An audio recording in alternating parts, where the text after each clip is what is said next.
199 men enter the team, and only 53 survived. Welcome to Pirate Wednesday, Pirate Pack Wednesday.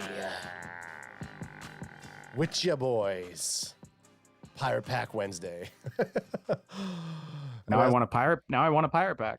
And as Blue Virus in the chat says, hit that like button, son. You know, we just make everybody wait a nice juicy like and subscribe. Juicy 15 minutes. We just want to see who the diehards are. And if you're there watching this, welcome to the Cowboys Can Fan Podcast. I'm one of your hosts, Ad Bess, with co-host Alex, AJ. I need you guys to take the reins because I forgot my Apple iPods. Like, I'm using these $5. I bought $5 headphones from the gas station just before I came here, and it sounds like I'm underwater right now. Okay, well, guess what? We'll get this party started really quickly. Crack 'em if you got 'em, baby. Crack 'em if you got 'em, son. Guys, we did it. We made it to football season. Preseason is done. The 53-man roster, I'm going to say set. Obviously, there's going to be stuff that happens between now and the start of the Sunday night kickoff game against the New York Giants. But we did it. We made it through the offseason. We made it through the preseason. And by golly, the next time we watch the Dallas Cowboys come out on the field, it's going to be Sunday Night Football against the New York Football Giants. Dun, dun, dun, dun. Ba-bum, ba-bum, Dun, dun, dun, dun, dun. ba-bum, ba-bum, Dun, dun. We just make everybody wait 15 minutes, and then we just start freaking making very, very bad noise. So how do you guys feel? Have you guys been? Well, I'm actually, before we get into Cowboys news, I'm gonna talk a little bit fantasy football, guys. This is my first night this week. I had a draft Sunday night, a draft Monday night, and then a draft last night. So fantasy football season's here, and that's just one more signal that we're ramping up for the 2023 regular NFL season. And my nipples are tingling. My nipples are tingling too. I had my first fantasy draft last night. It wasn't football though, so that made my nipples tingle in a different way. Just kidding. It was fantasy football. Yes. But Ad's drafting fantasy darts. Yeah. Ad, you said we were in the chat though. We both took two similar players. Oh yeah. I picked up my boy Dakota Prescott and CeeDee Lamb. So those are my two main 1-2 round punch. Or 2-3, sorry. I picked CMC as number one. As my was first that was that in when we were talking about it? Was that a 2-quarterback league? Probably, yeah. If you're taking Dak Prescott in the third round, it's a 2 QB league, but it's a super duper flex league. So the second quarterback, you can be quarterback, wide receiver, running back, tight end. Well, yeah, super flex. But everybody with super flex leagues, their super flex is always a quarterback. It's tough. There's just so many gosh darn players out there, and that get on your team. 3 wide receivers and then 2 flex positions. It's hard during season to pick people up. It's ridiculous. I hate it. Yeah, you got to cut your own 53-man roster. Yeah, man. I'm all down for extending the amount of players that you have active week to week, but to keep you got to cut benches, in my opinion. So if you add a QB flex and it's not taking over and you have a super flex and a regular flex, then you have to have a 5 bench or a 4 bench, depending what you're playing. Because otherwise you run into this problem where guys can just start stashing people. Yep. And what we're really looking for is some sort of, is the word parity. If someone puts together a smashing team and their starters are killing it, then more power to you. But you hate to see a person, just shit the bed.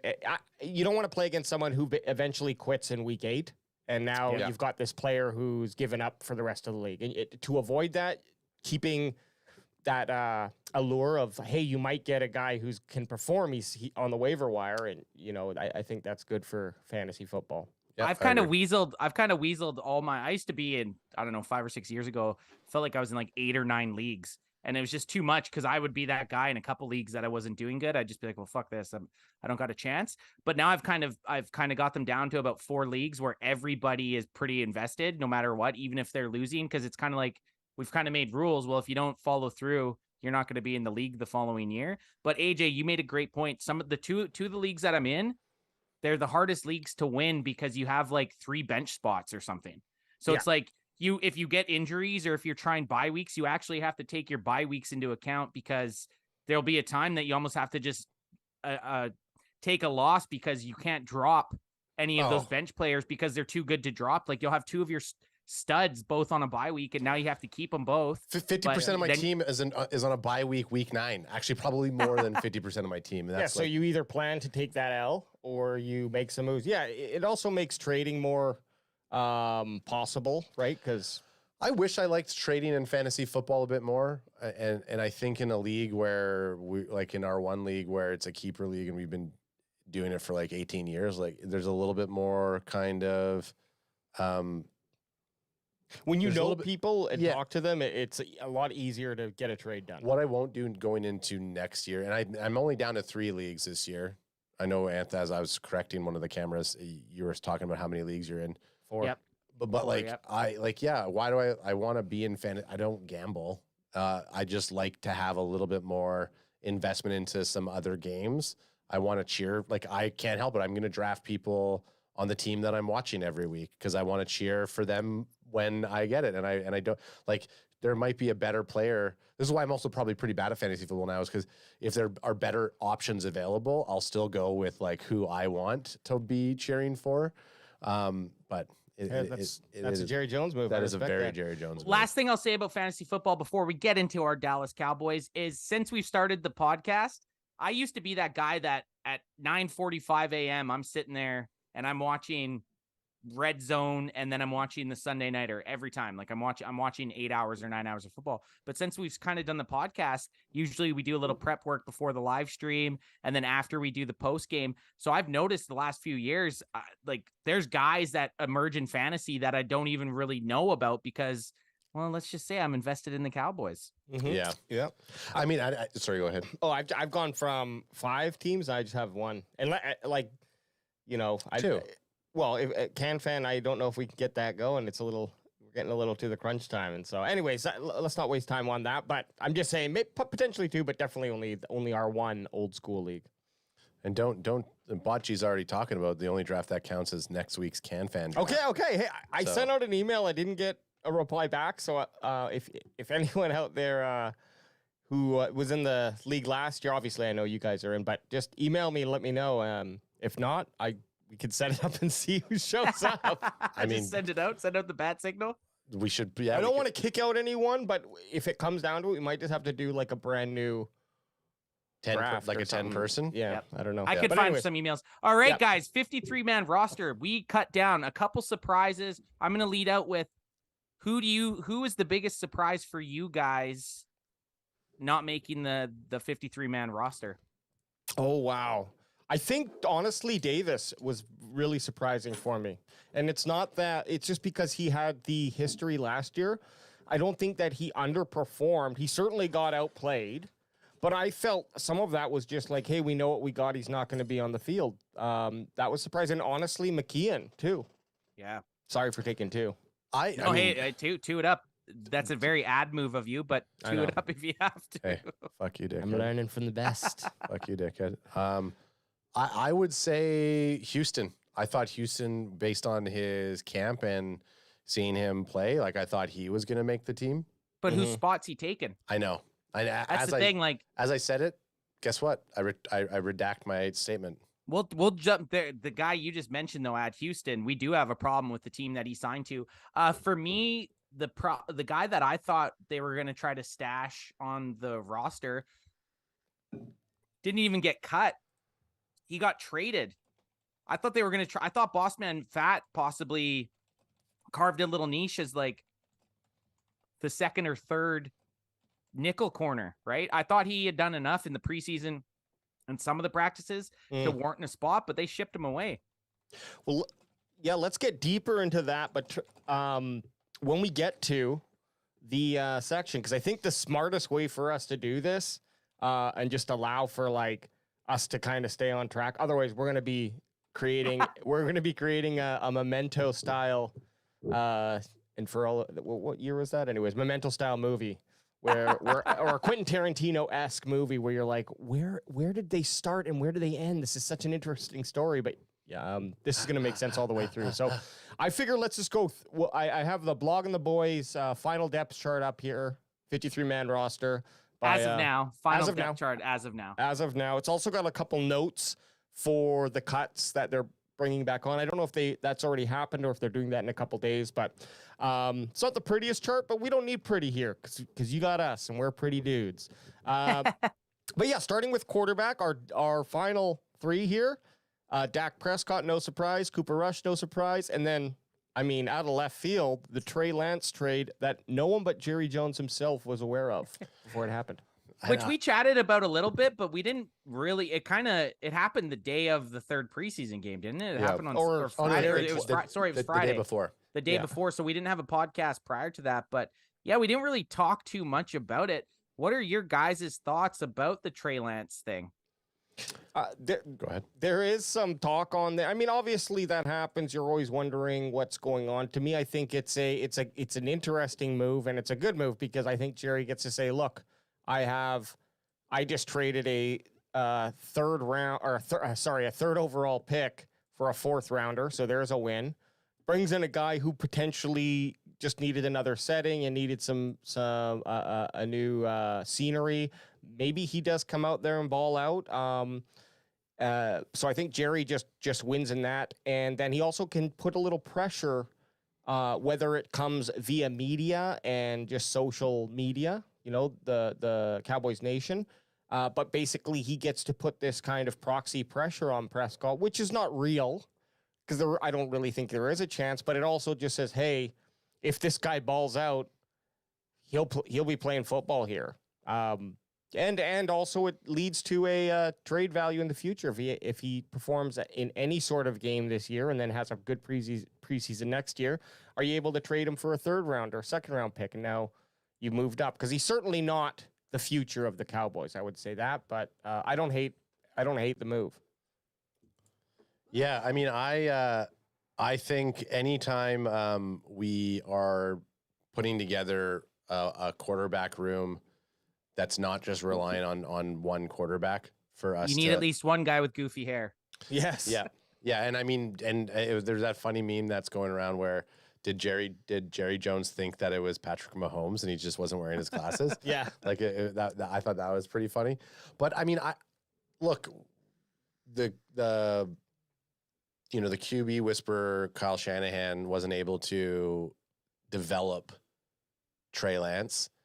Maybe it's a change of scenery. I mean, none of us know, and there's so much speculation. I like the move. It just shows that we're thinking that we need to have options just in case. I think on the layers of what we have, it allows us to possibly stash QBs for future trade value or future draft value or capital.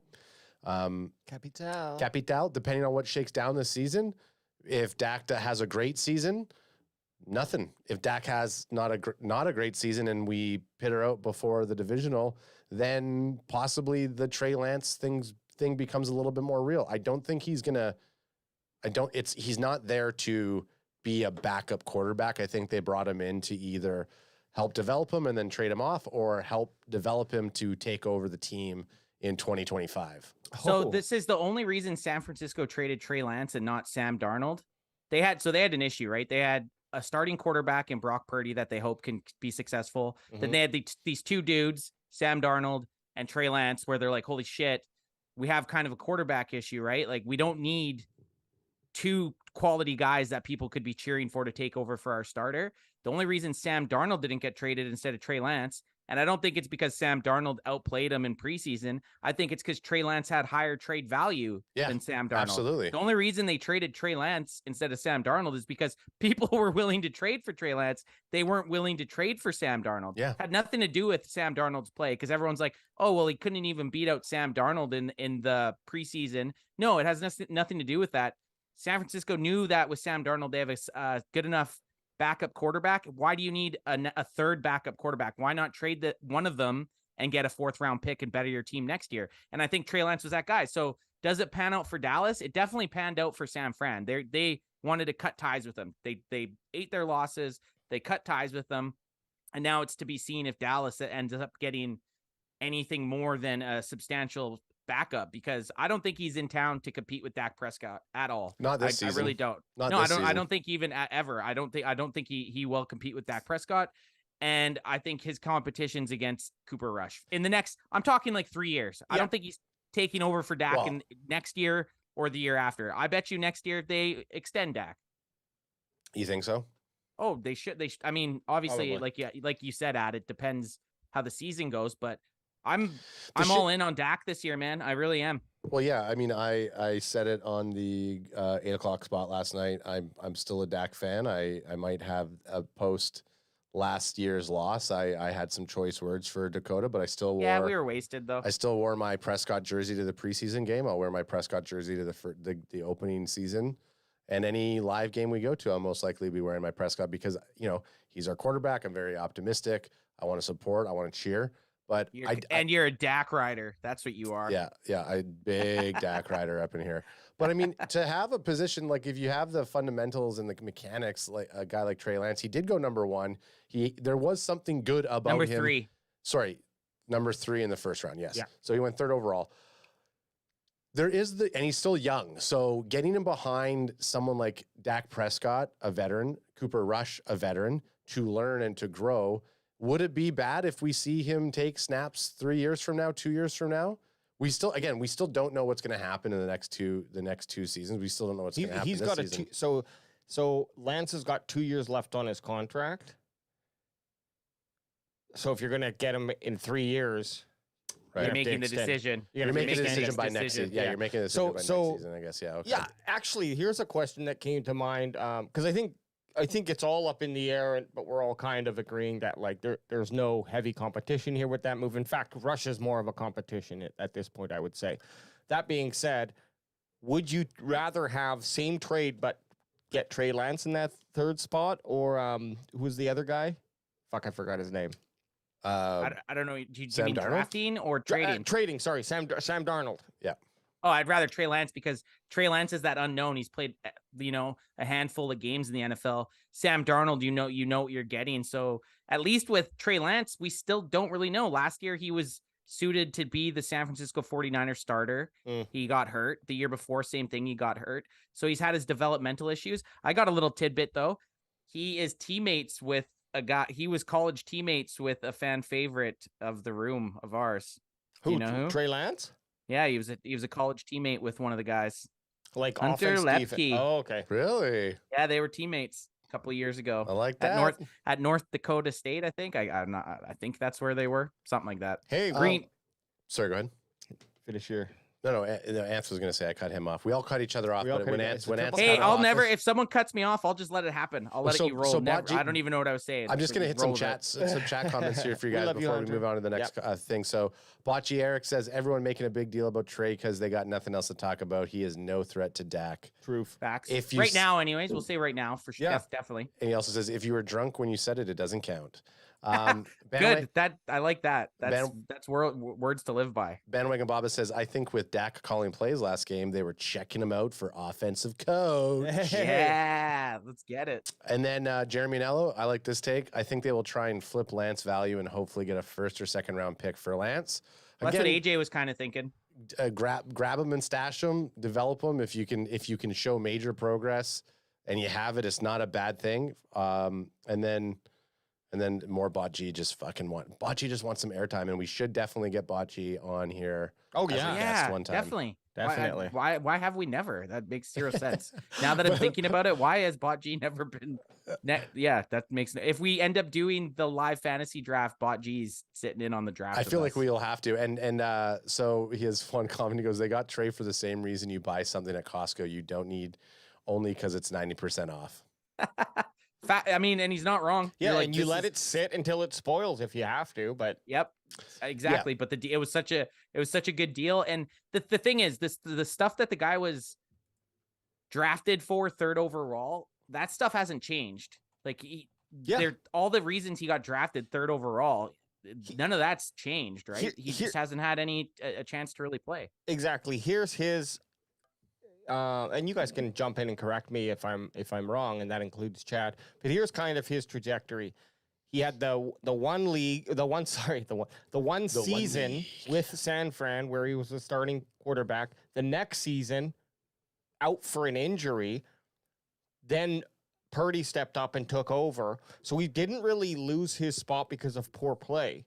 He lost it because he had an injury, and then the San Francisco felt that Purdy has more of the fundamentals that they're looking for in their offense.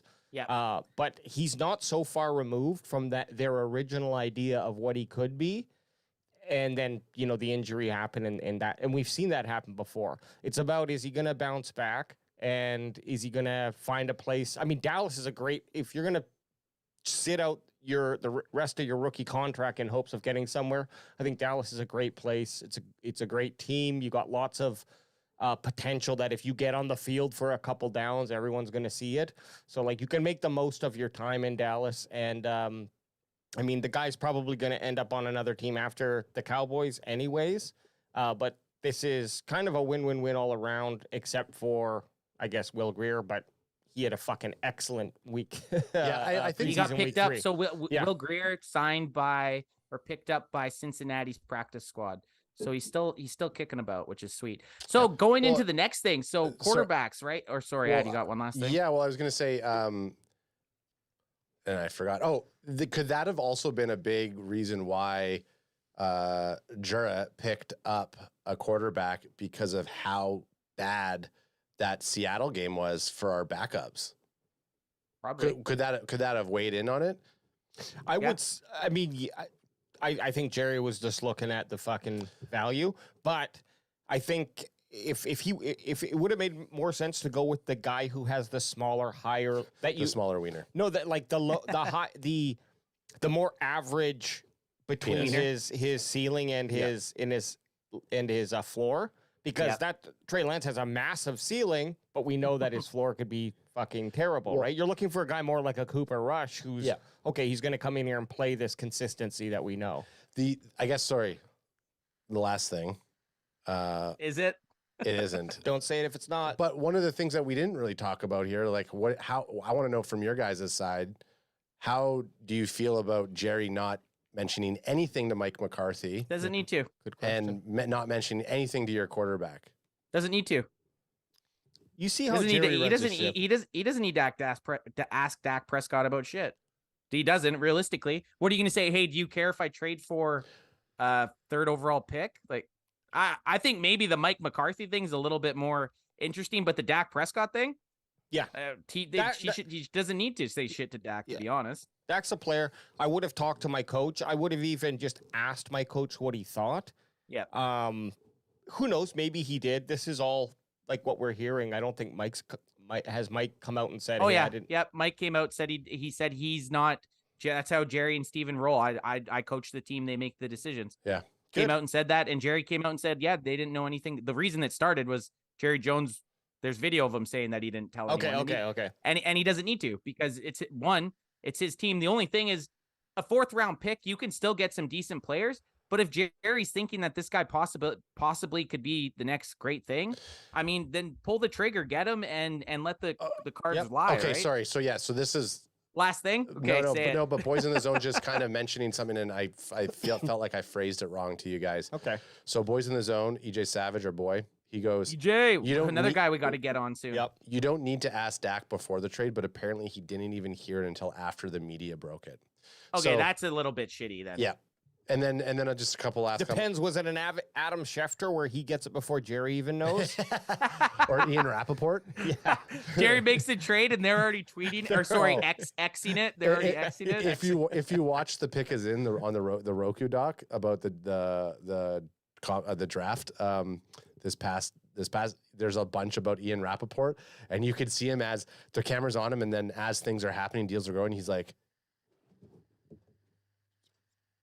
it's just so good. He's probably my favorite character. That's another conversation for another day. But in the thing. On to running back. So we beat this Trey Lance we hadn't talked about it, so we had to just splooge everywhere with it. And we're gonna splooge. This is a splooge-worthy cast. Okay. Just clean up after yourself. Last thing. Thumbs up or thumbs down. Just give it on the count of 3 about the Trey Lance thing. On this. I'm going to go like this. I'm teetering above. Ad's always optimistic. I love it. Yes. The reason I'm doing this is because That's- it's already done and it is what it is. That's Yeah, billionaire mentality. Yep. It is. It's always good. Running backs. So this was one that we kind of, I'll say we talked about running backs quite a bit going into the season, and we weren't completely sold on our running backs room. There's only And I one would name on say- that list that I care about, though. I would say out of all the positional groups in preseason, I was impressed with our running backs. Now that the 3 preseason games are done, I was impressed with Rico, Deuce, and Crack 'em if you Hunter got with 'em. his last game. Like crack me if you got him. Got him. Adam's I'm beating feeling ya. a little bit. I'm feeling a little bit more optimistic about the running back room in the the evenings up to the first game compared to what I was in April. What changed you? Well, the preseason, the guys, they all balled out. When they had the opportunities, when they were given the touches, they all played very well. Sure, it was against other guys as 2s, but that's what we need. We just need guys when they are given the ball, they're gonna excel. And I think all 4 of those guys, minus we gotta crack them, baby, crack them if you got them, son. Just super impressed with the 3 guys that played in preseason, and shout out to Malik Davis because we were Crash Davis fans. But the biggest He's back on the takeaway- practice squad, though. Yep. The biggest takeaway from this is AJ's got to get a fresh new 42. And I want to know what color scheme are you going for that 42?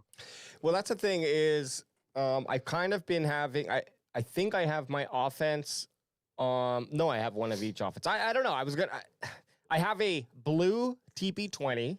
So I'm Yep. probably white's difficult because if I wear white, I have my He has a white Diggs and a white CeeDee Lamb. and my white Diggs is my party shirt. He doesn't have a Thanksgiving. He doesn't have a Thanksgiving shirt. Why And- not stick with the And your blue and your for army in your service one was Randy Gregory.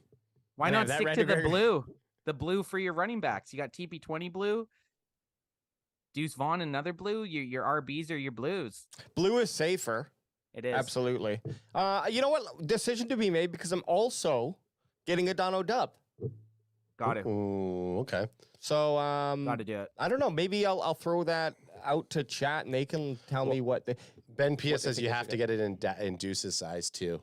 Guess what? Joke's on you, Ben, because he is. I am Deuce's size. size. Well, and Deuce is a thick guy. Like I think AJ's gonna be swimming Oh in yeah. Deuce's jersey. If I wore Deuce's jersey, I'd look like one of his girlfriends that just woke up in the morning and threw on his t-shirt. Hey, did you make coffee? Deucey. What are your guys' thoughts on these okay. running backs, though, guys? So first of all, Well, love Yep. that Cowboys are saying Lepke's our fullback. I mean, let's bring it back. Let's bring it back. And I think Lepke, I just want to call him Lupin for something. Like he feels like a werewolf to me for some reason. because he is. I don't know. but Silent you. yeah, Lou. silent. Okay, Lepke. I think he really nailed. He was doing things. He played in every preseason game. He was getting about I don't know six snaps or balls to him, in the passing game each game, or at least that amount. So they were testing him. Didn't really stand out as anything incredible, but his last game really showed how they can utilize him, and that was really I don't know. I think that's really what solidified his position. Also, when you look at these other 3 guys, Tony Pollard, Rico Dowdle, Deuce Vaughn. I mean, Deuce, we talked about him. He's really showed what he can do. His center of gravity is a lot more solid. And I think that's something I personally really overlooked was like, he's certainly small. But these guys who are trying to tackle him, they still got to knock this little strong bowling ball over. And it's harder to do when someone's lower to the ground, right? So that was something, he's got a special place on the team. So I'm excited about seeing what they do with him. And Rico Dowdle, man, he came in each year. I'm looking for a handcuff player in fantasy football just to bring it back. I'm looking for that guy who's like, oh, he's new. He's in his first or second year. He showed when he was on the field, he showed promise. And I'm hoping that, an injury or maybe he just wins out that position. And that's what I think I overlooked with Rico Dowdle. We knew he was good. I was just had such a heart on for Davis that I think I overlooked Dowdle. But then when he started playing and his consistency each game that he was in. Like nothing super fancy, nothing, no like massive 30-yard games. That's what Deuce is for. He came in and played a very solid position. So I honestly really do feel much more comfortable with the running backs, because instead of looking on the outside of the team for that RB2 who could come in and like Hunt or someone like that who could come in and fill that position, I think we had him all along, and that's Rico Dowdle. I'm interested to see Dowdle's fantasy stock too, man, because no one's taking him right now in fantasy football. But if you look at the Cowboys last year, Ezekiel Elliott's gone. There's a lot of fantasy, and I hate to go to fantasy football when we're talking about the roster, but it's how I think about it. I'm in fantasy mode right now. There's a lot of points and a lot of yards and a lot of touchdowns for a guy on the Cowboys. Adam, and I'll be very impressed if it happens. Adam was saying Hunter Lepke could be one of the guys that vultures a lot of Ezekiel Elliott's touchdowns this year. That's a dude that no one's going to have in fantasy. Rico Dowdle, no one has in fantasy. I'm sure there's some people that took Deuce Vaughn, but I'm really interested to see how the split between these next three running backs, and I'm going to say running back because he's a guy that's getting the ball, but to see how these three guys split the loss of Ezekiel Elliott's production. Outside of, and just for the correct, and I appreciate you giving me my flowers or pre-flowers. You just need three of them to replicate Zeke's numbers, essentially. So the three of them need to get 12 touchdowns, and the three of them need to get a combined of 883 yards or something around like that. So very doable. Very, very doable. And I think, we're going to see TP20. I think Rico Dowdle and Deuce Vaughn fit very well behind TP20. And then Hunter Lepke can help kind of shore up some of that tough yardage that Zeke had. And then even still, we have some other tight ends who could also play that Ezekiel Elliott role if need be. And I think ultimately that's why we're not seeing McKinnon on the team anymore, is because they wanted to make room for their fullback option on the team. Hey, McKeon, get the fuck out of here. That's what Jerry said to him. Hey, McKeon, I don't even know how to say your name. Get the fuck out of my room. Hey, McKeon, can I see that? Can I see your key for a second? My key fob? Then he just takes it and walks whips away. Whips it out the window. Do you guys ever hear that? Do you guys ever, just a quick history story here. Did you ever hear that story about Vladimir Putin meeting the Baltimore Ravens Super Bowl champion? Forget who it was. No. Okay. Ray Lewis, maybe? No, it wasn't Ray Lewis. Flacco? The story would be, it wasn't that time though, obviously, one of those two Super Bowls.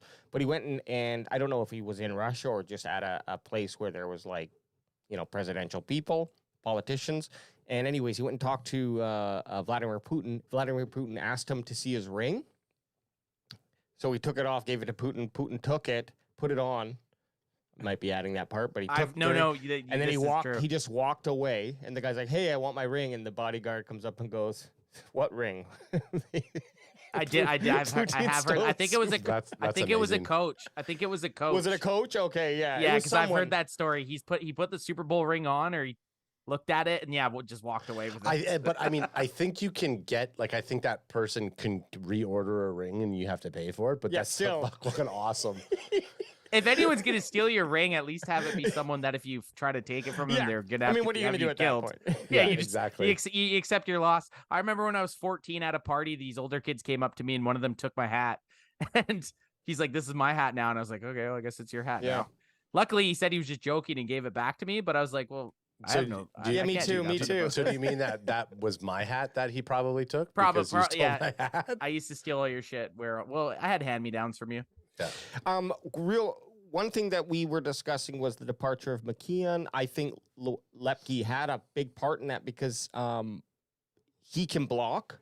Yep. And one reason that you're keeping McKeon on, not just that's his sole thing, but he had the ability to come in and be a blocking tight end. Yep. Now he was in the fullback spot too. They would put McKeon in the backfield quite a bit as a lead blocker. Yeah, so you think about it. I thought 53 is a lot of players, but they do have to crunch numbers. Man. And so it's just unfortunately it comes down to it. And with Lepke being able to do to be a potential running threat, definitely a catching threat, and also being able to block. He just has that edge on McKeon. And, you know, hate to see the clone zone lose 2 members, but like any good sitcom, you recast and you come back stronger season 2, season 3 now. And word on the street is, well, actually, Jeremy Nello just said McKeon is on the practice squad. So I don't know if they re-signed. So they re-signed him, but he was still didn't make the 53-man roster. Yeah, exactly. We could see him, but I doubt it. For the clone zone, FB stands for Fringe Boy. So Hunter Lepke could possibly get kind of amalgamated into the clone zone. Oh, he's clone zone. I'm taking Lepke's kind of, yeah, he's Fringe Boy clone zone. If AJ's rocking a 4-2 back here, you know your boy's going to be rocking a 4-3 Lepke style. I have to say I love the number 43.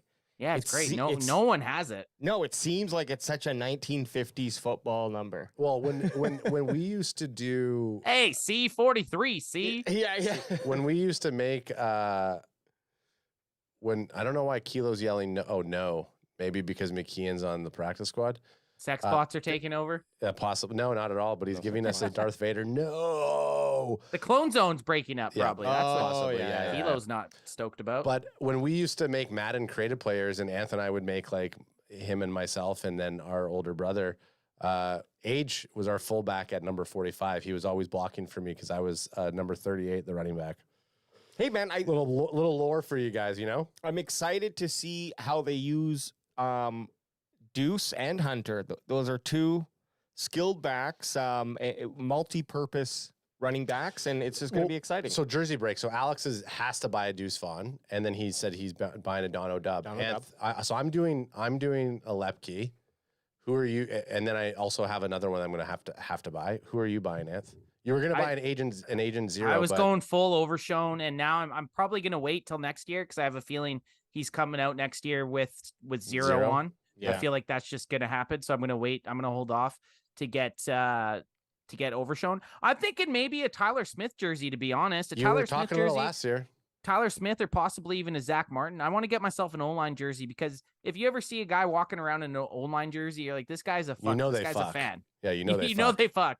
They fuck. So I'm probably going to go Tyler Smith just because he's going to be on the team for probably the longest. So 73's up there for me. That's good. A quick question for chat who's out there. If you remember who won during our draft weekend, we did that jersey contest. Someone won. I don't remember exactly. I can go back and look, but if you guys know, just let us know who it is so we can reach out to them. We did call them out, but never heard back. So I don't know if they won and got about an hour of our material and said, no, this is enough. I'm out. But not worth the jersey. Not worth the jersey. Let us know because I want to add that onto this order. We want to know what they want. In the event that no one picks it up, we'll have to do some sort of raffle. Goes back off the raffle. I personally, and I can eat the brunt of this because I set it up, but I just can't. I can't have a giveaway and then not give it away. No, but we did say we were going to wait till this time anyways because we wanted to make sure people were on the team and we were able to get the numbers that they were going to be. So I will say this: J-Ron Kirsch just announced he's changing to number 1. EJ Savage mentioned it earlier on the chat, but I saw it. So he's Bossman fat's not. I mean, his bed's not even cold, and Curse is just fucking coming in as number 1. Kier says number 1. I'm too. You don't trust that number 1? No, I don't trust switching your jersey number when you had 2 good seasons as 27. Yeah, I just don't. I like 27 too. Yeah, Curse will spit at your feet and be like, "What the fuck ever, man." It's risky. Do you guys want to know what my other jersey that I'm going to go for this season? Let's hear it, and then let's move on. Do it. I want to take a guess. Closest one to the person, I'll probably Trey Lance. How'd you know? Offense or defense? Is it actually? Yeah. No, of course it was. Of course it was. No, of course I think not. you just changed it. No. And Micah Parsons. I was going to buy a Micah Parsons jersey. That's an easy one. I mean, that's always the one I didn't have. I have my CeeDee Lamb. I have my T Diggs. Then I have my fullback to the running back jersey. My Ezekiel Elliott Thanksgiving jersey is going to get put up on the wall as a retirement jersey. You mean your Gilmore jersey up there? Gilmore? No. Well, he's 21. Yeah. Actually, hey, can I get my name card? Can I get you to give me a name card that says Gilmore so I can just reuse the jersey? Fuck that shit, bro. Yeah, Randy Gregory is the worst purchase for me. Bad But purchase. I will do. I'll probably do it because I think Anth has a Micah in the services jersey. Yeah. No, you don't. I have a blue Micah and a Thanksgiving Day Micah.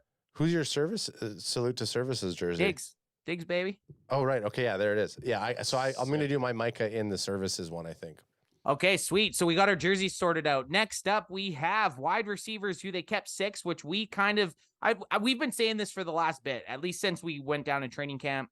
You got CeeDee Lamb, Brandon Cooks, Michael Gallup, Jalen Tolbert, who's been the surprise of camp to me, Kevontae Turpin, and Jalen Brooks, the 7th round stud. That's your 6 wide receivers, and I'm feeling pretty good about it, guys. I'm feeling way better about this 6 going into week 1 than the 6 we fielded last week going into week 1.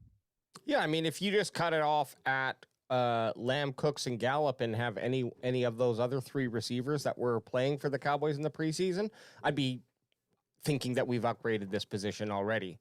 But now you add Tolbert, who, without watching the preseason, you might be like, ugh, what the hell's he doing at number 4? Really came on to play, had a noticeable growth. Maybe it was simply maturity and confidence. Whatever it is, keep doing it. And I'm sure pressure too. Like, you're 4th. You don't have to step up. And if you happen to outplay Michael Gallup, even better. Turpin, love his speed. Hopefully we get to see him be utilized more.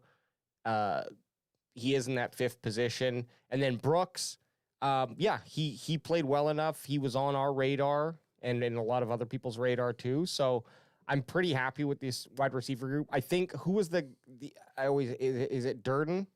He blew his ACL. His name was Tyler Durden.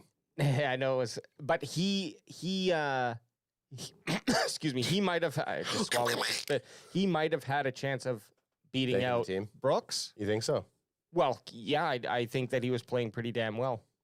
I thought Houston would have been over Brooks and Brooks would have been practice squad, but Brooks showed up.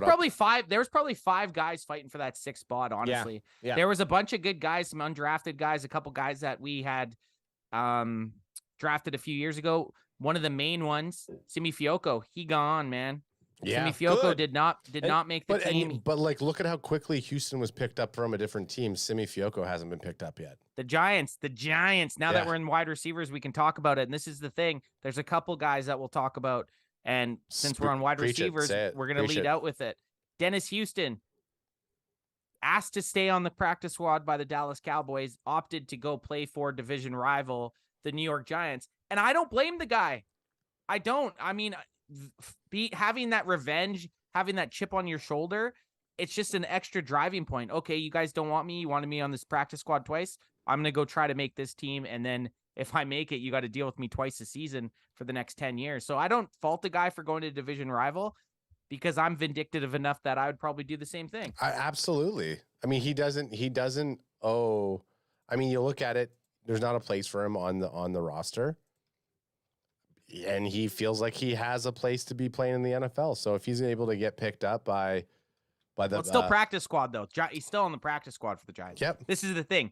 He had the opportunity. This is the thing. He had the opportunity to be on the practice squad with the Cowboys, but opted to go to the practice squad of the Giants. So it's not like he's getting in a game day roster spot. Totally. But does he think, obviously him jumping over, he probably feels he can actually make the actual squad for the Giants? Like what's the Giants wide receiver room look like compared to the Cowboys? Do we want to talk about that? Well, no, not yet. Next week. Well, coming into the prep for the Giants week 1 game. We'll talk about it next week. I did bring it up. I would just say that the Giants' depth is not really. They drafted Jalen Hyatt, so I think they're going to be spending any sort of time on the field with him, and the fact that he's not it. The Houston went to the practice squad. This is a change of scenery move. Again, he spent some time in Dallas. It probably is not going to get any better from him. He did put in a very respectable preseason, and he didn't make the team. So, in my opinion, like if you have an option to go somewhere else, let's go see what happens. I don't think either one. either one decision right now beats out the other. It's kind of either or. And he probably, made a move for him. Maybe he wants to go fucking spend a year in New York. Well, I mean, Boots on the Ground says division rivals picking up our players for the same reason Cowboys got Trey Lance, to gain inside knowledge on your rival. Jeremy Nello says it was a business decision. Giants wide receivers could easily get beat out, which I kind of agree more with that one. He's probably looking at the depth chart on the Giants and be like, well, Cowboys, Cowboys have a stronger. if the Cowboys don't believe in me, I feel like I have a fighting chance to come in there and compete against some of the guys that are already slated on the roster list. And if you make the fucking team, you get to try to dunk on the Cowboys twice a year. I'm saying this. These guys are hyper competitive dudes. You don't think you want me? I'm not good enough to make your 6-man wide receiver crew. Well, let me go to the Giants, and you better hope that I don't suit up, because I'm going to burn your bitch asses. So, I mean, I think everything that was just said, I think it's a combination: fresh start, ego, better chance. Just it's all balled up into one, possibly. Yep. And the only time, like, you would expect an NFL player to come in and be a competitive player unless your name was Marcus Mariota. I'll ask you guys this about, since we're on wide receivers, CeeDee Lamb's stat line this year, because I don't think we've done very many predictions. What is CeeDee Lamb's stat line in the 2023 season, saying that he doesn't get injured? Say he plays all 17 games. Yep. Well, speaking of this, our boy EJ Savage, aka Boys in the Zone, crack him if you got him. He put out a post, I think it was maybe a week or so ago. And my guess, it keeps fluctuating. But I'm thinking he's going to be plus 120 catches, plus 1,400 yards. And this is where I really fluctuate, is the 8 to 12 touchdowns, because I know 8 is not an improvement and 12 is what I want to see him do. I just think that there's more opportunity for other players to get that red zone ball than CeeDee Lamb. You got to settle on the average then. 10. There you go. And I'd be happy with that. 1,400, 10 touchdowns? 120 catches, 1,400 yards, 10 tutties. Okay. Oh, that's 12. great. I'm honestly going to use that. I'm going to say 12 because that's what my heart says. I'm going with AJ. Those numbers are pretty much exactly what I'm right in the ballpark with that. If he hits that shit, I mean, that's an awesome season. And you also consider the surrounding cast. Like, I know last year CeeDee was the number one option on every single play. You look to CeeDee to throw the ball. I don't know if that's going to be the case this year. Yep. On the other side of that, you look at, okay, then the defense can't scheme heavily towards CeeDee's side. Does that open up more opportunities? So if he ends up with just doing better than because last year was no fucking knock. Like, that was a good season. I just want to see it through, starting in week 1 to week 18, but through all 17 games. Whereas I think he got off to a slow start and then started to really perform. Don't forget, he didn't have his starting quarterback for the first 5.5 weeks or whatever it was. Yeah, very true. 6.5 weeks. Yeah, I think we're all on the same page. I was going to say I would be happy with 12 touchdowns, 1,200 yards, and then plus 120 for catches. Yeah. 1,200 yards. How many catches? 12 touchdowns and plus 120 catches. Okay. He has 120 catches. He better have fucking more than 1,200 yards. Not if his touchdowns is not if he has. I guess red touchdowns. zone threaten it. Red zone threaten it up. Yeah. All right, so we're happy. I think this might be one of our positional groups that we're super happy with. Absolutely. I mean, like the minute Brandon Cooks made it to the team, we all breathed a sigh of relief. Everything else after that has just been icing on the poop cake. I think we all started. I think we all started to feel pretty good when we started to see the production from Jalen Tolbert, and the fact that Jalen Tolbert could look like wide receiver number 3 over wide receiver number 4.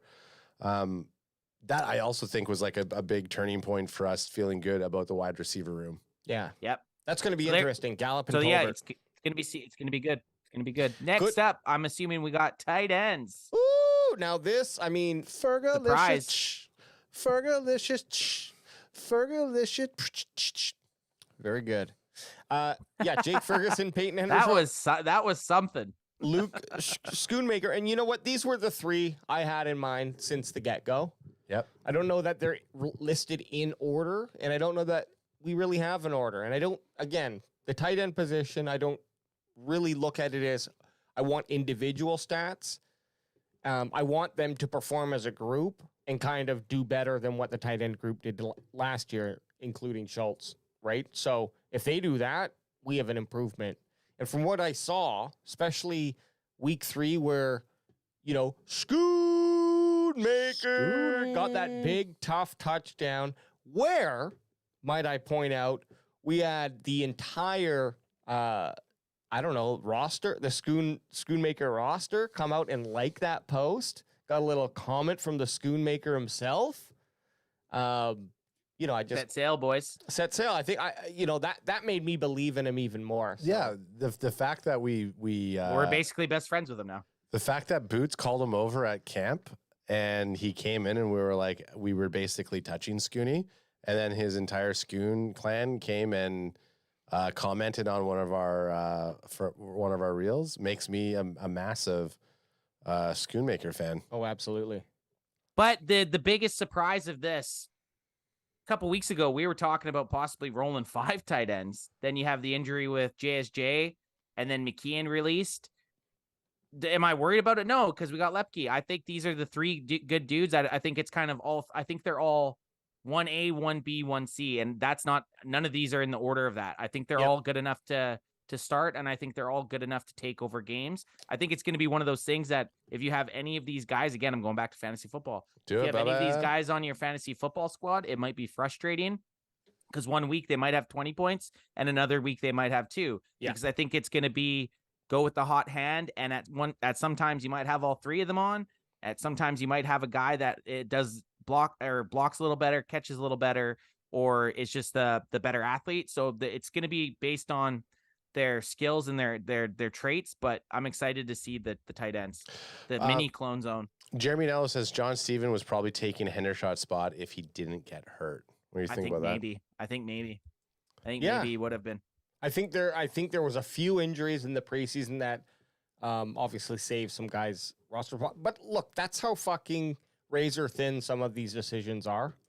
Almost a coin flip, and I know no one wants to say that that's what it comes down to, but sometimes you're in a room and it's majority rules. And that's essentially a coin flip if it's like a 5-6 vote or something like that. I did want to just mention this real quick. Schoonmaker has major Disney child Disney star vibes with his handsome good looks and and his just his athletic build. Well, that's why Jerry drafted him. AJ came when he scored. Oh yeah, I did. I released. That was months of release. Just wait. No. But I was pretty jacked up too. When Scooney got in the end zone, I was pretty jacked up. I was just thinking while you were talking, and I kind of started just thinking like, oh, there's a potential that we're gonna buy Schoonmaker jerseys or what? Well, I mean, look, that's another. That would be a mid-season buy, or that's what? That's another conversation for another day. We could have 3 wide receivers and 2 tight ends? Is that kind of like what the max said? I guess maybe you could have 4 wide receivers and 2 tight ends. Well, so put it this way: you have 5. Yeah, you have 5 linemen, right? Every play and a quarterback. So you got 6 guys, and now you have 5 spots for whatever you want to do. So you could do 3 tight ends, 2 wide receivers. You could do. If you're going to max out, you could do 3 tight ends, 1 wide receiver, right? Yeah. So it'd be 3 tight ends, and 2 wide receivers would be with all the guys on. And GR Network just said I'm calling these guys. I don't want to change the name Clone Zone, but this might be the name of the new season for the Clone Zone. Is Cerberus? Is it Cerberus? Is that the 3-headed dog? That's that 3-headed dog from hell, because I see a very close range, and it's much above average for tight ends. For at least, obviously, Jake Ferguson and Peyton Henderson show that they can go out there, catch a ball, run hard. I think Luke showed that specifically in the last game of the preseason.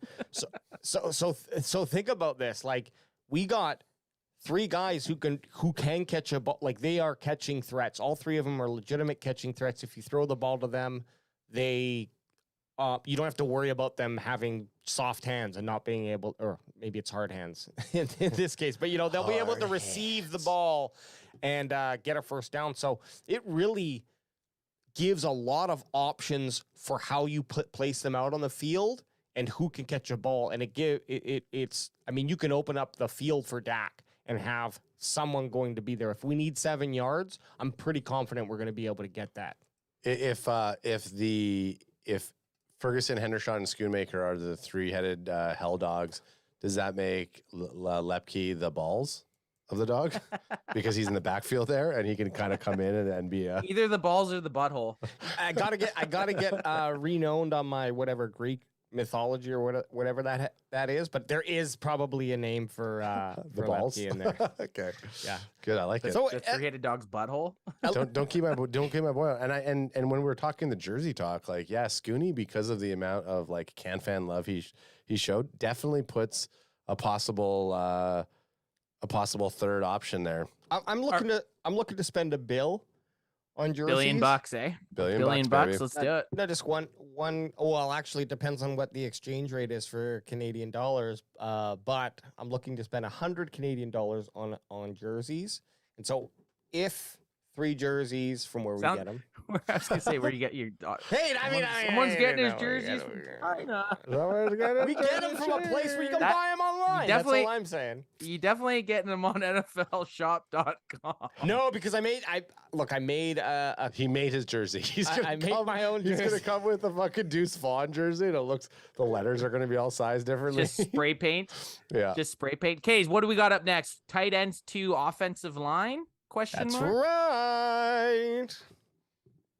So the one thing I'll lead out with this, the one thing I like about the 4 T's and a Z is if any of our, or if a few of our T's go down, don't worry, we can substitute them with another because we kept TJ Bass on the squad. There we go. So we got Tyron Smith, Tyler Biadash, Zach Martin, Terrence Steele, Matt Waletzko, Austin Richards, and TJ Bass. Not too upset about this. I like the big dogs are looking pretty good here. Yeah, and I think there's never been a question about our front five. I do feel worried about the reserves. Matt Waletzko, however he plays, the dude's gonna fucking bust his shoulder out in the first game that he plays. Wingspan Waletzko. Wingspan Waletzko. I mean, I really hope they are. And this is our non-medical opinion. It's we're not WebMDing here. If you are a 7-foot tall monster, your wingspan's also 7 feet. You get your arm out and someone's torquing that. Someone's clipping you. I mean, that's a lot of torque, baby. And so maybe they train him to keep his long arms inside. Hey, well, let's go with the T-Rex arms. And if you're a doctor and we're get wrong, that man in jiu-jitsu. Get that man in jiu-jitsu because they teach you the T-Rex arms. Goddamn condor wings just flying out there. Yeah, well, let's go. What do you think you're doing? You're gonna try to drop in some fucking boys on some sort of airstrip here? Get those arms in. But besides that, guys, we also moved Josh Ball, another guy, to IR who was kind of fringe making the team. There was a few dudes. I mean, our offensive line, I'll be honest, our offensive line did not look good in training camp, and we're all hoping that it's because our defensive line is just that bad. We hope. I mean, and by bad, I mean Michael Jackson bad. Michael Jackson bad. Like some badass motherfuckers. That's what we're hoping. But the offensive line being bad is not the type of bad that we want. No. The offensive line did not look good, is how I'll leave it. And I hope it's because our defensive line. Crack him if you got him. Crack him if you got him. And I just hope this defensive line is Michael Jackson bad. I think the interesting thing though is, and it was kind of obvious, is awesome Richards. I want to see him out there and perform. I mean, wouldn't that be nice to see that he can come in and play a respectable backup position? His 5th round pick, was he? Or yep, 5th round pick. So I mean, like that would be great. He made the team. They obviously saw something in him. But what we got, well, let's go Richards and Bass or Bass right now, Bass as our backups. I mean, BS. Let's go, Seabass. Kick his ass, Seabass. Yeah, it's pretty thin, and it's his ass certainly is thin, or is it just no? The offensive line shouldn't be concerning. Always the upside, though, with offensive line, as much as it is scary, there's always going to be that 36 or 37 or 38-year-old player out there who you can rank, who will come play for another $5 million. So Mike McCarthy might suit up, throw a helmet on, Sure. get out there. Fucking Get me in style. there. The rock style.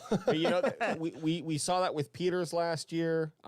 There's even there's opportunities there that if something big and bad does happen, I do think that offensive line might be one of the more easier positions to plug really quick. It might cost you some money, of course, but those options are available. Well, you know that the starting five, someone's getting hurt. That's just how it rolls. Yeah. That's how it happens. That someone's getting hurt. So yeah, we'll hopefully our depth's there, and if not, get to the free agent market, baby. Jeremy Anello says if something happens to Tyron, most likely Tyler Smith moves to left tackle and Bass moves to left guard. Okay, but then what if Tyler Smith gets hurt? Like before, what if Tyler? Anyways, there's so many options. In a fantasy world, nobody's getting hurt, but let's just hope. Grade 7 Network says Jason Peters' greatest experience could have played a role for Tyler Smith. Yeah. I think this for offensive line, you need at least 2 guys who can play swing, and one of those guys, tackles. and one of those guys needs to also be able to kick into center. So if you have that covered, you should be good enough to go out there and play game to game. And then could you look at this? I don't know who is our backup center right now. Is it Bass? Is TJ Bass our backup center? Like if Biadash goes down, who is our backup center? Well, Anthony, I don't think anyone has an answer for you right now. No, okay, they don't know. Interesting. Because you're right. You hope that you have a guy that could hop in and play center. Hunter Lepke, I guess, going in at center. Zeke Elliott. Zeke? Zeke Elliott's coming back. The from Cowboys the trade. Patriots. The Cowboys trade a 5th-round pick for Zeke Elliott to play center. Well, that's our offensive line. I mean, look, we got probably one of the most solid 5 starters in the league, and we might have some of the worst depth in the league. Wait, well, let's see what happens. The good thing about it is when you take out one guy and you put in, say, an Austin Richards to replace whoever, you got him. He has now a good supporting cast. Exactly. When we saw these guys at training camp, they were with fucking Josh Ball and Hoffman and a bunch of guys that weren't going to make a team. That shit disturber. Guys that probably aren't going to make NFL rosters ever, Yeah. right? So it's we have to see how these guys do when they're with 4 other really good offensive linemen. Yeah, and probably every position obviously deals with this, but the line could potentially have be affected more in that if your supporting cast for that position are holding their weight, you'll have a better opportunity of being able to do what you need to do because it's such a tight and quick moment. It's like, 3 or so seconds or less of impact time. Whereas if you're out there on the field and someone on the left side of the cornerback on the left-hand side of the field fucks up, well, you're on the right side of the field, so it's not really going to be affecting what you're doing. They still might get the down, whatnot, but it's not affecting your play. If the guard fucks up, the center fucks up, the tackle fucks up, and you're doing your job, you could still, it could still fuck you up because now suddenly you get double teamed or, whatever happens. And you never want to be double teamed, let me tell you that much. Well, Unless you're on OnlyFans. And Chuma Edoga could be coming back. that's the note says. So the note says Chuma Edoga was a roster cut Thursday, but is expected to return to the team after a bit of roster gymnastics by the Cowboys. Josh Ball was moved to infrared. Infrared. Can't see He's him. out for season. He's gone. All right, son. so offense, gents. Happy, sad. Yeah, I'm wait to see him. good. I'm good with you. I'm just so damn ready to watch football. Meaningful football. I'm so damn ready to see that face. Oh. Well, it's official. Oh. It's official. Moving on to defensive ends. Micah Parsons made it. Micah Parsons is a defensive end. I love it. That's official. Then Now we got that's a squad. That's read that's it almost off. Super Scion to me there, boys. Read it Micah off to me. Parsons, DeMarcus Lawrence, Dorrance Armstrong, Sam Williams, Sam Williams, Fanny Willie. Fanny. Sam Williams, and Dante Fowler Jr. I like it. I like it. We got two That's- juniors there. Sam Williams Jr. and Dante Fowler. 5 war dogs right there, and I love it, man. That's right. I mean, look, all of those guys on the field are a threat. Dante Fowler, yes, he's getting up there in age, but when he was on the field, he never hurt us, and he had some good stats last year. I just hope that if he repeats what he did last year, that's what I'm looking for. And that's great that he's 5th. I mean, Armstrong, I've never really he's never been a big talk about newsworthy player, but he's just solid. Yeah, Doro. Comes to play football. Yep. And He plays, man. yeah, I mean, like, he's behind Parsons and Lawrence, of course, in the depth, but to be number 3, that's great and impressive. And yeah, I think this defensive end group is solid like a rock. I wouldn't want to be the quarterback going up against these guys, man. Honestly, these guys are dogs. They are dogs. Looking tough. Okay, well, I was just seeing. I love it that they finally put Micah he's a defensive end in my mind. He is. Yeah. He's an edge rusher. Well, he's an edge rusher. And you can drop him back, but if he's playing 80% of his. Speaking of Micah, so I was gonna. I caught a little bit of the Cowboys huddle. Our friends over at the Cowboys huddle. Shout out. And I saw our another one of our boys, Paul, who was in the chat, and Sup. yeah, and I don't know if he was just saying it, but I'm gonna take it as real.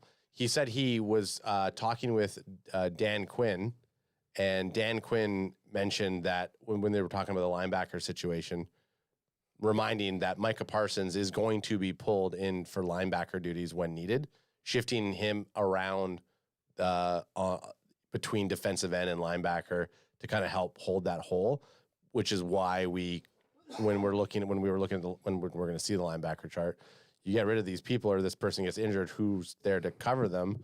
Well, obviously Micah Parsons, depending on what type of scheme they're going to run, is going to fall back into that role. But yeah, so even if you take Micah Parsons, put him in linebacker, you got Lawrence Armstrong, Williams, Fowler. I'm happy with those guys just at defensive end. So Ears back. Get the passer. The greatest thing about DeMarcus Lawrence, the guy is the best run stuffing defensive end in the NFL. And He is. TFLs, baby. That video I sent you guys, DeMarcus Lawrence versus just another guy. Oh, yeah, He yeah. fucking dummies him. yeah. So good. And he doesn't even like smash him. No. Barely put touched Probably him. hit him. He probably just kind of pushed him, and like Yeah. that'd be hit DeMarcus Lawrence. So the video is a guy. There's just some random fuck holding a pad. Yeah, coach. Well, assistant whatever he is, something or other. junior assistant, intern, Bitch holding boy. a bag, bitch boy. And DeMarcus Lawrence sends him to next year, and it's great. It'd be like if any of us was holding the bag, and I'd get up and just be like, I'm never washing these knees ever again. I'm keeping these scrapes on me forever. It'd be all 3 of us holding the bag, and we'd be smashed back, and we'd say, thank you, D-Law. Thank you, DeMarcus Lawrence. Well, so Okay. this defensive end, I don't even know if there's much else to say because we're set. I love it. Even if there is an injury on these guys, one of these guys, fuck, I hope it's not Micah. But if there is an injury, we're pretty good. We're still set up to have some success. Don't say it. Hey, man, I'm gonna say it. I have to say it. There's gonna be injuries. It's the NFL. And I would never settle for being satisfied with this. But when you start your depth with Parsons and Lawrence, does it really matter what comes after? Yeah, Right. no. We're just lucky that we're lucky. We're fuck that defensive end crew is scary, man. And what about these D tackles? Now, I don't think this is in order. Well, yeah, I was gonna I was but- gonna ask you earlier when we saw running backs, and I saw Deuce Vaughn was number 3 on that chart there. I was like, is this official or is this just someone thinking? Deuce Vaughn is 3 though. Well, we don't know that for sure. Oh, Deuce Vaughn has been put on third. But it doesn't I'm mean just that he's saying. going to be. I don't think that they're going to be using him as third down back. I think we got a 2A 2B scenario. Right. I was just in this lineup when we just said that for this lineup, we don't know if this is the actual order or not. Well, Well, go to the depth chart that he has open, and he'll tell you where they're unofficially have Deuce Vaughn right now. Hey, guess what? It's At it's third. Everyone has him at third, dude. It's ESPN. He's not ahead of Rico Dowdle as his second down back or as your RB2. You Bro. find why don't Bro, you it's find it's us ESPN. here? Why don't you find us another and that you can't create a website and then Instead of Simon, Check out my GeoCities Dallas Cowboys website. I'm gonna start calling you instead of Simon Says. I'm gonna call you Adam Says. I can't believe you would even put that in the same name. I'm Well, there's a actually depth chart I'm with actually him offended. There's a depth chart with Vaughn is third. He's the third running back. Off of a blog. I was just asking confirmation. That's No, not a that's- blog. That's that's ESPN. what- That's ESPN. That's the actual depth chart the Dallas Cowboys submitted yesterday. But it doesn't matter. We're not. Just saying. You're getting all caught. You're getting caught up. I'm the most calm one here. No, you're getting. I'm not. I'm saying you're getting caught up in the ones and twos out of it all. Dan, you know Mike McCarthy doesn't play with ones and twos. No, Mike McCarthy sees that TP20, Rico Dowdle, and Deuce Vaughn as all just running backs. He doesn't see them as Totally. 1, 2, 3. I'll see. That's a better argument than saying that he's not the third on the depth chart. I've been pretty consistent with my argument. Okay. Defensive tackles. Mozzie Smith, the big fucks that look like they like to have. I do like seeing Mozzie Smith working on some hand movements and doing some. I want to get some combat training with Micah. Exactly, and we have to talk Mozzie Smith. Let's just read off this list, and then we'll jump right. Okay, to that, so we 'cause I got want to hear more about what defensive what you're saying tackle Mozzie Smith, Jonathan Hankins, Osa Odigizua, Double O!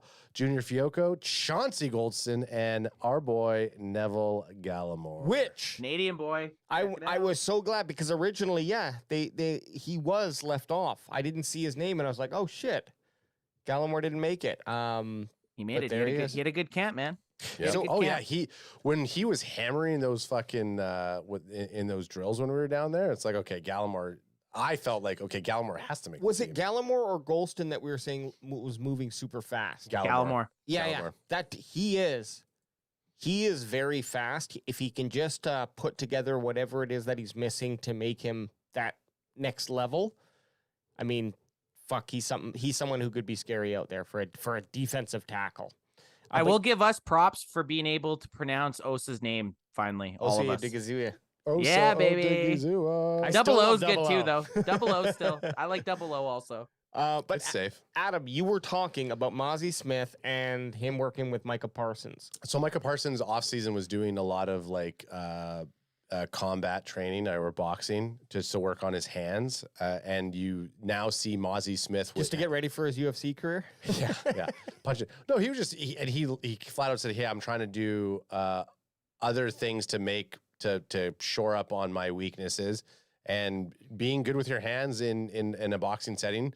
Obviously, you're able to be quicker. You have better reflexes, and Mozzie Smith as a defensive tackle and what he needs to do."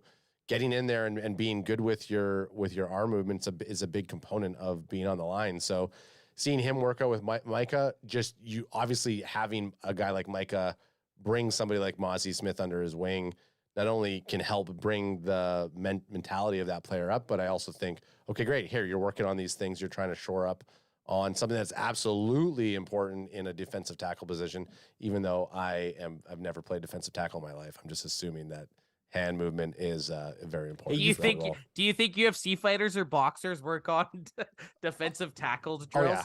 yeah. They go to the local high school and they start taking fucking they start doing like some swim and some swim and rip moves. No, they're just hitting the sled. Yeah.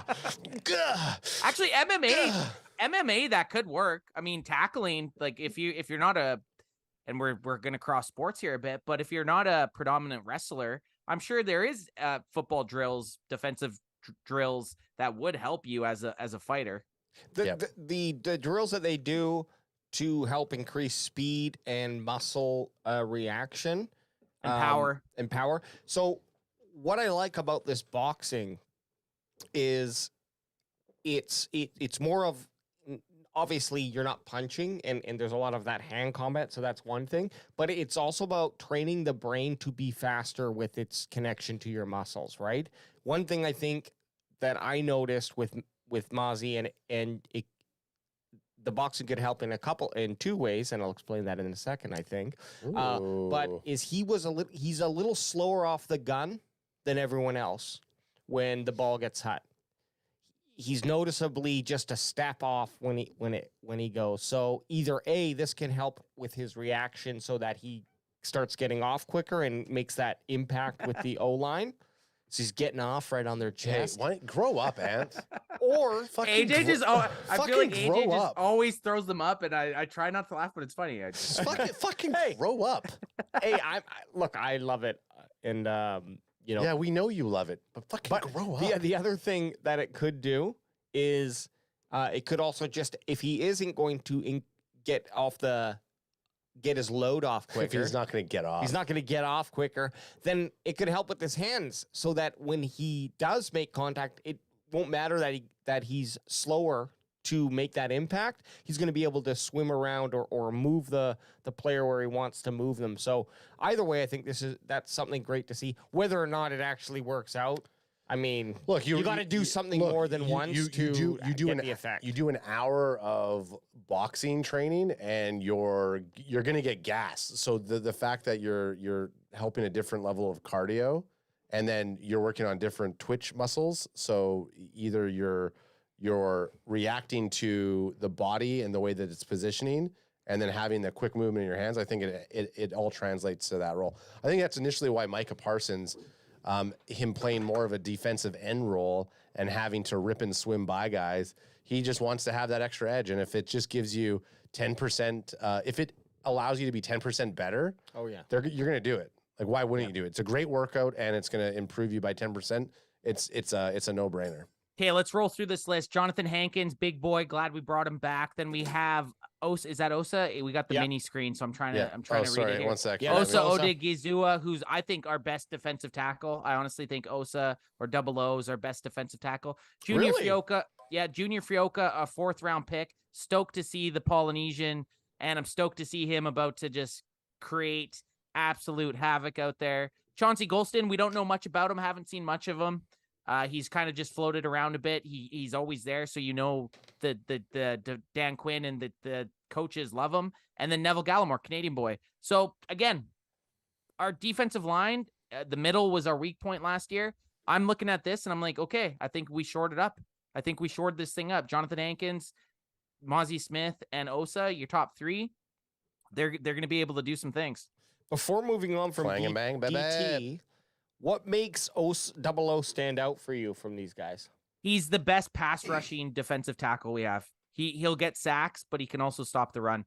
Like he'll get that penetration.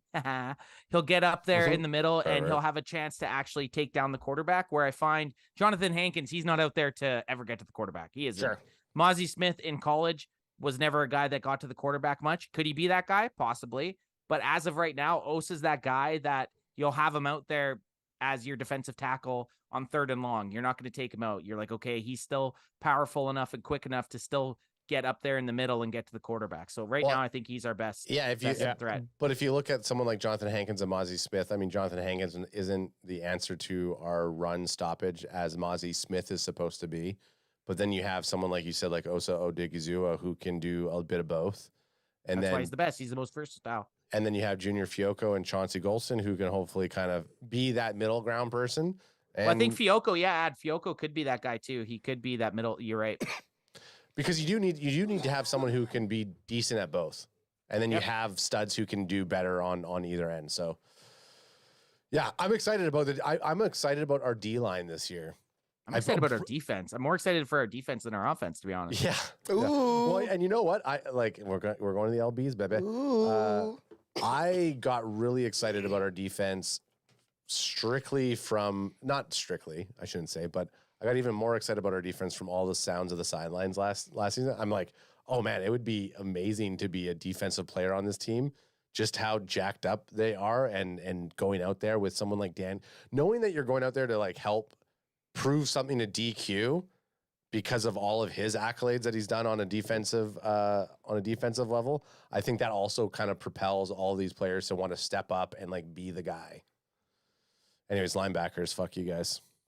Linebackers. Wow. Great take. I agree completely. Thank you. Dan Quinn, love him. Thank you. I would run through a goddamn wall for Dan Quinn. Thank you. Me too. And so these linebackers, we got Leighton Vander Esch, Four linebackers. Wolf Hunter. Four. Damone Clark, Devin Harper, Marquise Bell. Surprise cut, perhaps, that we missed is Jabby Cox, who also fled the Cowboys to go and play for another division rival in the Washington Commanders. Yeah, he did. He fled. He said, I'm out. You guys don't think I'm good enough? Paste. Interesting enough here, though, the linebackers, Marquise Bell, who's been a safety for us, is showing up on this list. Well, there's also this comment here by Jeremy Anello, Adam, about the safeties, and he says, Yep. also, I was waiting to pull that up. So yeah, go ahead and say it. He says also the safeties play linebacker in DQ's defense, so that's why we kept 6. We've talked about that quite a bit in our chat. Like, we have a chat on Instagram, and I think that's why we went light on linebackers, because Dan Quinn predominantly uses safeties as their linebackers, right? Like, they're only going to roll probably 2 linebackers for a lot of their schemes, and then even in a lot of their third and longs, they're only going to have 1 linebacker, right? So it's kind of a reverse on what you're used to. You're used to seeing a team keep a lot of linebackers and then a few safeties. Like, you're used to seeing 6 linebackers and like 3 safeties. And we're flipping the script, going less linebackers and more safeties, which at this point in the NFL, it's kind of interchangeable, right? The speed's a factor, so they're kind of going the smaller linebackers, minus Leighton Vander Esch. If you looked at the average size of our linebackers, they're not as massive as humans as it was about 10 years ago. So here's how I want to break this down. LVE, we know what we got. Let's hope that he continues his trend that we saw him on, his trajectory, I should say, that we saw him on last year. Damone Clark. I mean, is this technically his sophomore season? Yep. Yeah, it's his sophomore season. It's his sophomore. So he was drafted last year. 5th round last year, missed a bunch of games. He was supposed to miss the whole season because of his back injury. Ended up coming out halfway through the season and just supplanting Jabril Cox and being that guy that we thought Jabby Cox was going to be, basically. Okay, so sorry, I thought this was his 3rd year. So regardless, though, this will be his 1st year as a full starter. Yeah. That's interesting to see. He could be exceptionally better than he was last year, and he played very well. So, oh man, I'm excited to see Damone Clark. Definitely, it definitely is the only position. It is one of the biggest position groups that we've all been a little bit hesitant over, and I think Overshown kind of helped that hesitation a bit. And then when he got injured, it kind of brought back up a little bit of our hesitation. A little bit of vomit in the throat. Yeah, I mean, it's not that we're gonna be bad in that spot. Obviously, there's a plan in place. You can move. Yeah, you can tell if there's only 4 linebackers. Yeah, but it's fucking wild, man. Yeah. 4 linebackers, but this is kind of misleading because Malik Jefferson will be brought back. They're saying will be brought back on the linebacking core once they do some shifting. So it might be 5, but even that's pretty low for an NFL team. Yeah. So Devin Harper basically replacing Cox. Improvement, upgrade, or TBD? I'm going to say TBD. Yeah. But it's not, there's not a lot that he has to do. No, I mean, and I'm going to trust the coaches. Obviously, they've had, this was the third season that they had to look at. Someone bought new Yeezys and can't get them out of his Kanye mind. fan. This is his 3rd Yeezy. Yeezy, baby! But I trust in the coaches, and if they see something in Devin Harper over Jabril Cox, it's the right move. And with Marquise Bell, did we even see him play linebacker at all? Well, it's like fringe safety up on the line. You know, they're up in the box. But no, not substantial set as linebacker. But it's one of those things like Jaron Kearse, you've never seen him play linebacker, but you've seen him play linebacker. You know what I mean? So this is how I think. This is how I think they're going to be drawing up their plays. They're going to have their linebacker onlys, and that might be obviously it's going to be LV, Clark, and Harper, and then they're going to have safety linebackers, and there is a lot of rotation there, which we'll be getting to in maybe a couple of minutes here.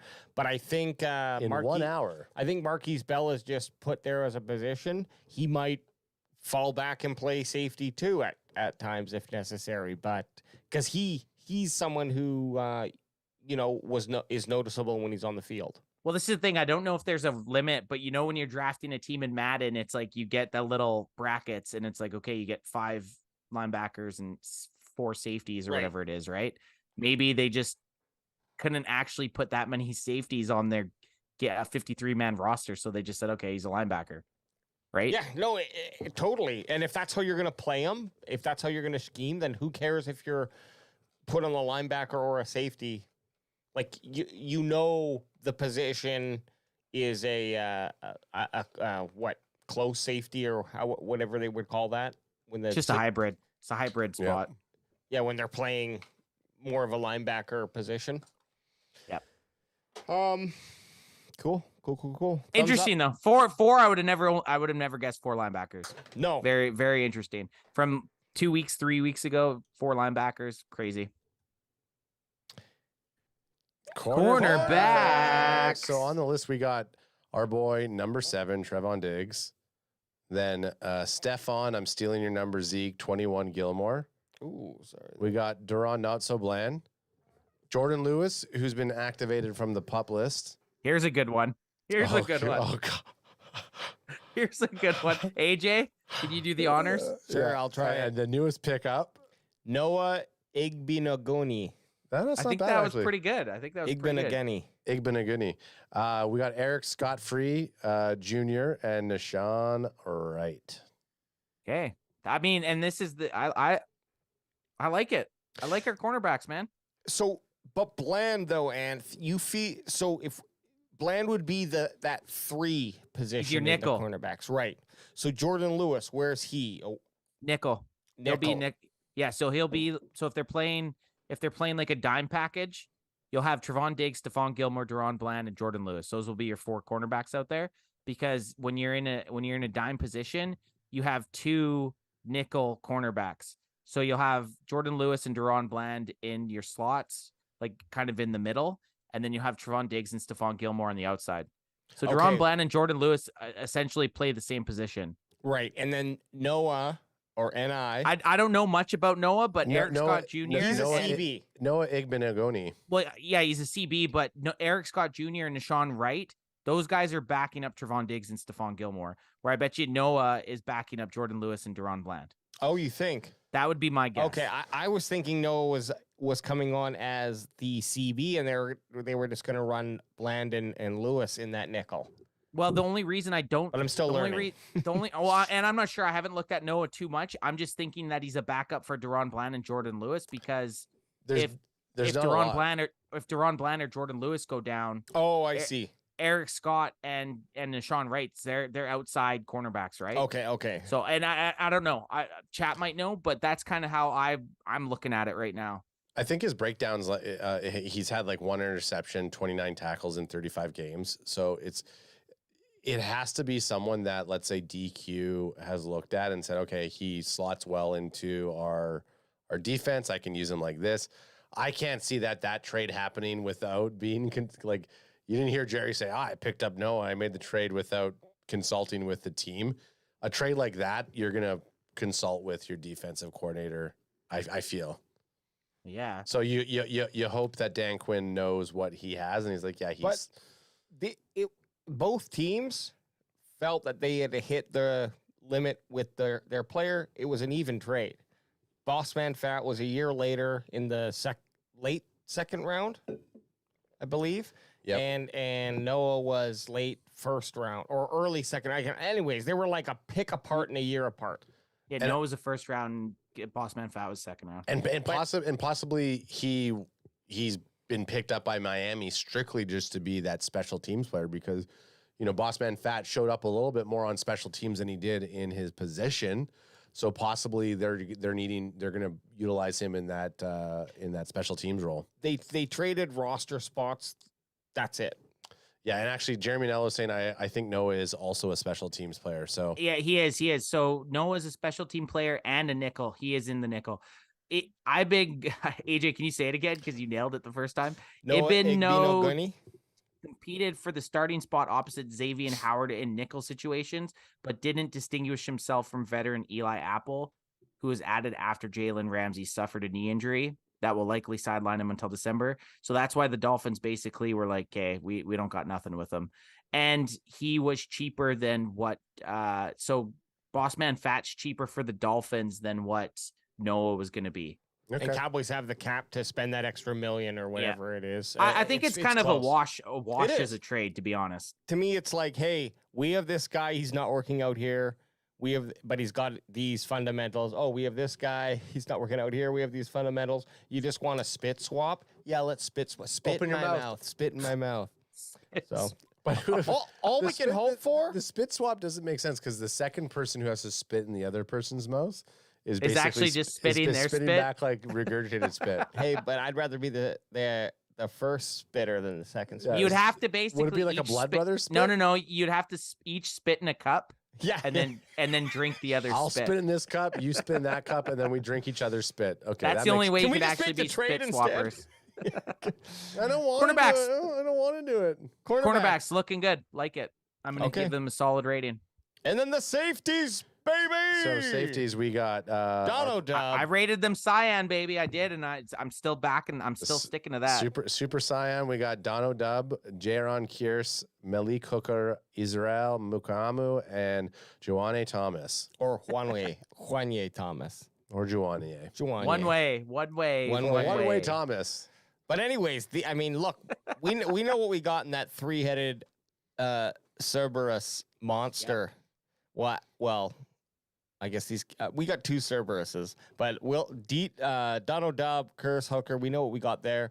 Mukuamu comes in, plays really nice, and Thomas had a great. Yeah, we've been liking preseason. that number 30 Thomas fucking getting in the mix.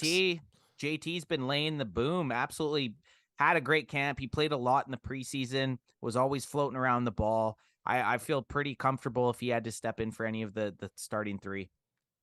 Yeah, absolutely. And also, I guess you can technically add Marquez Bell. Yeah, Marquez Bell. So hey, we already know it. Everyone knows it. Everybody knows the Safety's safeties. Fucking hot as hell. I do like that you're going the Dono Dub jersey. I do You've been too. talking about it. You've been talking about it Well, all fucking season Because he or all off season. signed. Did he sign the new contract this year or last year? Anyways, he's This year. around for. Yeah, he's around for. I think he did I think it was a 3-year contract this year. Yeah, so I can be happy with that.